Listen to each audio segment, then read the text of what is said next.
Dibangun tahun 2003 dan dibiarkan kosong selama bertahun-tahun. Sebuah villa di kawasan Ciawi Bogor yang awalnya ingin dijadikan tempat tinggal oleh sang pemilik, namun nyatanya hanya mampu dihuni tak kurang dari 5 tahun. Santer terdengar isu dari para pengunjung bahwa mereka mengalami gangguan dari para sosok penunggu villa. Kita mau finishing tempat kolam renangnya, kita stop dulu. Itu ada pengunjung yang kemasukan juga.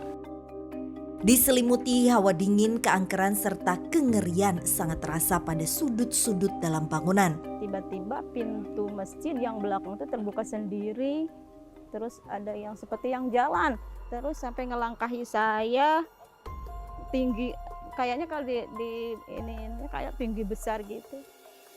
Hingga tersirat alasan sebenarnya mengapa akhirnya villa dibiarkan terbengkalai begitu saja. Bahkan tak sedikit warga sekitar dan penjaga villa yang memberikan kesaksian serta ikut mengalami secara langsung gangguan dari sosok-sosok astral penunggu villa. Ada yang terbang dari kamar saya ke pohon alpukat, bentuknya putih, langsung terbang lagi ke pohon itu tuh, pohon caringin. Tak memerlukan waktu yang lama ditemani Bapak Endan selaku penjaga utama area villa. Kami pun segera diantar ke berbagai lokasi yang di dalamnya menyimpan cerita misteri. Di area kolam ini sampai pojok sana tuh, saya dapat laporan dari yang kerja saya. Kalau yang untuk di area sini tinggi, besar, hitam. Posisinya terutama sering kesini nih. Sini, area situ, sampai pojok sana tuh. Di dalam villa di sana tuh. Kata yang kerja yang nunggu di sini sering ada yang berbaju merah itu di sekitar sana. Yuk. Memang kita peruntukan kita bikin kolam renang untuk anak-anak kecil. Nah, ini kita masuk dari pintu belakang. Aduh, saya udah merinding nih baru masuk aja nih.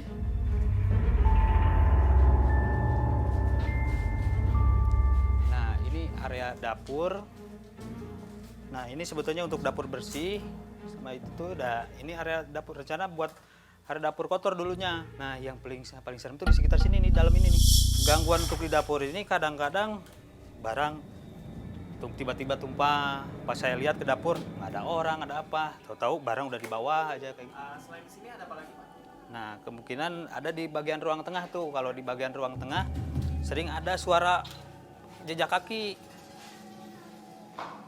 Nah, ini makanya saya diamin ya jadi berantakan begini. Karena saya juga sering tidak ada aktivitas lagi di sini.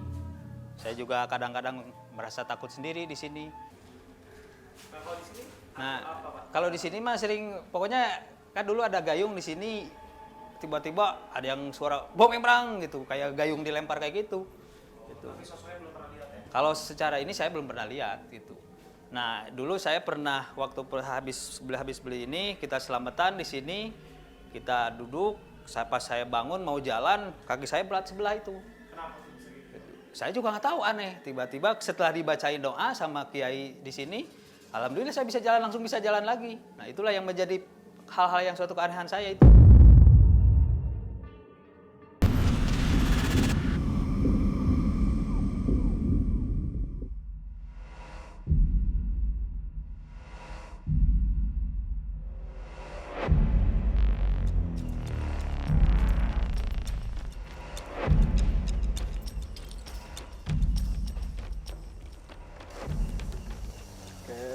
Prithvi, Nanda, kita udah sampai di lokasinya. Ini tuh adalah villa di daerah Ciawi. Yang villa ini tuh dibangun tahun 2003. Kalau kata warga sekitar sih banyak sekali gangguan di villa ini. Sebenarnya kalau ngomongin tentang tempat ini ya Kananda, mungkin dari awal juga tadi Kananda udah ngerasa nggak enak dari awal kita datang. Betul. Ada dua energi, di mana ada beberapa energi yang menerima kehadiran kita, tapi ada energi yang bertabrakan. Menolak kedatangan kita sih. Dan untuk tempatnya, dari kawasan ini sendiri sebenarnya saat ini pun kita sudah berada di depan ini, udah rame banget yang ngelihat seperti mereka itu seolah-olah memantau pergerakan kita. Mereka mau tahu kita datang ke sini mungkin untuk menyewa atau untuk berkomunikasi sama mereka. Nah, bahkan saat ini pun mereka tuh berdiri di atas ini. Oh, di sini nih. Ya, Iya, ada sosok kayak wanita ya, Visi ya? udah rame emang. Heeh. Ada katanya yang duduk di sini nih, Dina itu. Kos nenek-nenek itu. Yuk kita masuk lewat sini nih.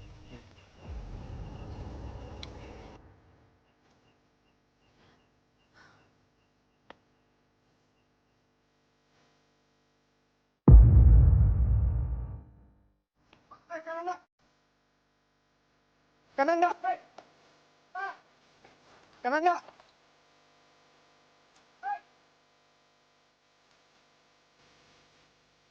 Kananda! Kananda! Jatuh! Tolong!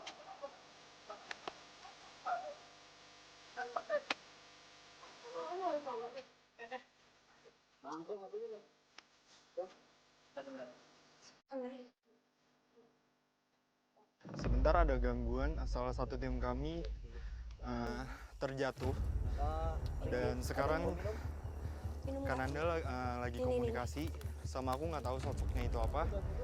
Cuma berdarah. Kananda tiba-tiba lari ke sini. Baru saja akan melakukan penelusuran dengan memasuki bangunan villa, tiba-tiba situasi jadi mencekam ketika Den Ananda berlari seperti mencoba mengejar sosok astral yang ada di lahan samping rumah.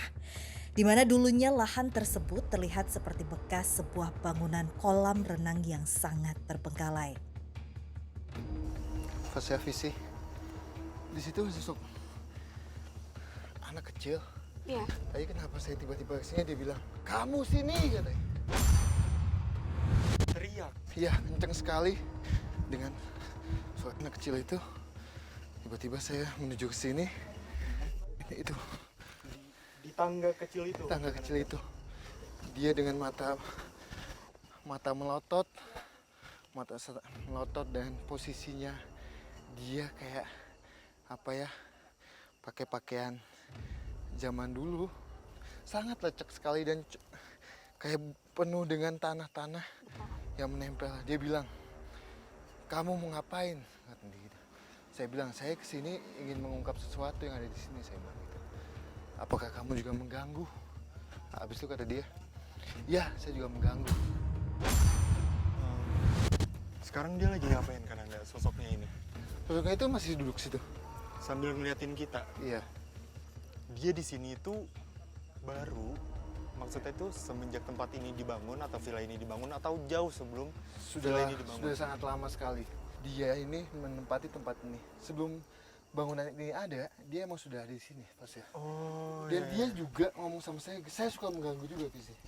Kata dia gitu, saya juga suka mengganggu juga yang penyewa villa Villa yang ada di sini itu ya? Apalagi kalau ditarik mundur tentang lokasi saat ini kita ada di sini, ini dulunya mungkin difungsikan menjadi kolam renang umum, Fasya. Iya. Kalau spot yang paling serem sih kalau yang sering lihat gitu ya gitu kan, di tempat deket kolam renang gitu kan, di dalam villa tuh di dalamnya deket dapur gitu kan. Ya mungkin itu jangankan orang lain, saya pribadi aja kadang kalau nginjek ke dapur tuh beda gitu kan. Mungkin kenapa tadi gangguannya cukup besar ke Ya. tim dan juga kita, karena memang terlihat banget kalau sosok ini berusaha untuk mengkomunikasikan sesuatu, dalam artian anak-anak kecil ini dengan kondisi yang satu penuh tanah, beberapa lagi seperti basah kuyup. Terus juga mereka itu seolah-olah ngasih tahu kalau ayo dong melihat kita, mungkin seperti ada yang ingin disampaikan tapi nggak tahu kenapa. Kayaknya komunikasinya ini terarah banget ke Kananda Iya. Jadi, dari awal, Fasya. awal itu. Jadi emang ini aduh. Kananda boleh menanyakan sesuatu ke sosok itu? Apa alasan sosok itu bisa ada di tempat ini? Iya, dia bilang Ada suara anak kecil. Perjalanan penelusuran malam ini masih panjang. Namun, Den dan Frisley kini berhasil mengungkap salah satu sosok makhluk astral pengganggu villa yang kerap kali meresahkan masyarakat. Anak saya nginep, bahkan ada temannya dan berapa orang nginep katanya di sini, di kamarnya kan yang sebelah sini nih. Dia tidur, pas tengah malam itu dia dengar suara rame di kamar sebelah yang sana tuh, yang ada kamar mandinya yang katanya di sana. Katanya bunyi anak-anak yang rame.